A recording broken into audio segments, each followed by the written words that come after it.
video is going to explore the different options for sharing your Google links. So normally when we share anything, we open the doc, slides, drawing, sheet, whatever we're using, and we come over to the share button, and we first make sure our permissions are correct. So if we want to share directly with people and give them viewing or editing rights, we add their email in here and send it to them. If not, we come down here and change this and make sure we can restrict this to our school domain. We can restrict this from anybody viewing or anyone with the link can view. And then we click done, or we grab the link right here. You can grab the link right here if you want to look at your share right, but you don't have to. You can actually grab this link up here as well, right in the URL. So just for what we're doing today in this video, I'm gonna always use the URL link, but keep in mind, you always wanna check your share settings before sharing the link to avoid any issues happening. I want them to be able to come in here and edit. I'm doing a check-in with them, and I want them to be able to drag and drop, and I want to see their responses in real time, and I want everybody on the same slides. Right now, this is in edit mode, and an easy way to share with my students is to come back to this share button.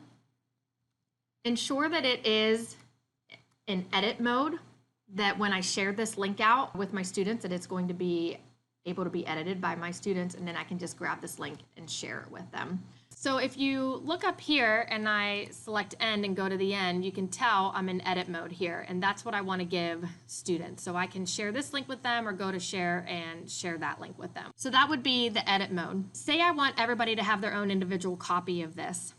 If I use Google Assignments, I can select that every student get a copy, and I can avoid having to do this little trick. What I'm going to do is, if I come over here to the end of my URL, and I backspace to the edit, I can actually type the word copy in, select enter, and it forces to make a copy for the student. And so then they make a copy and they will get their own copy. The only thing with this is you need to find some way to get it back to them so you can view it in real time, so you can see what they're doing. For this document, I've actually put in comment in here that I want the students to see.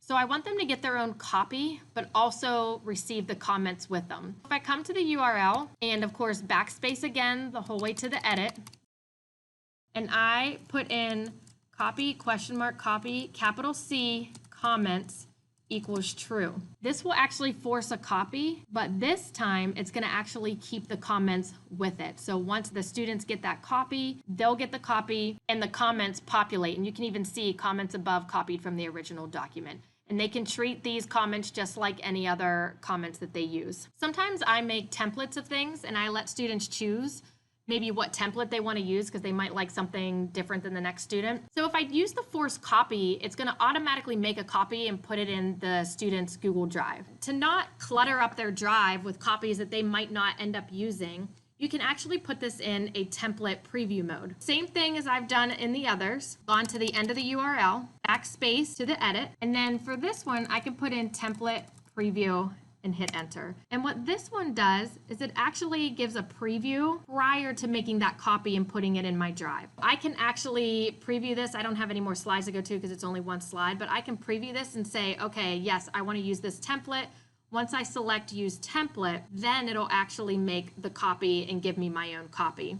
So let's say I put something together for students to view. I want them to follow along with me when I'm presenting in class, or I want them to click through something that I've animated slides to connect to each other. And so I want them to click through them that way. Once again, I come up to my URL, I go to the end and I backspace the whole way to the edit. And this time I'm gonna do preview. So what's really nice about this preview option is I now have my slides and I can slide through like this, and I still get my toolbar up here, my URL bar, so I'm not in full present mode, but students will get this option also. And then I have my options here that would normally be down there. If I want to enter full screen, I can.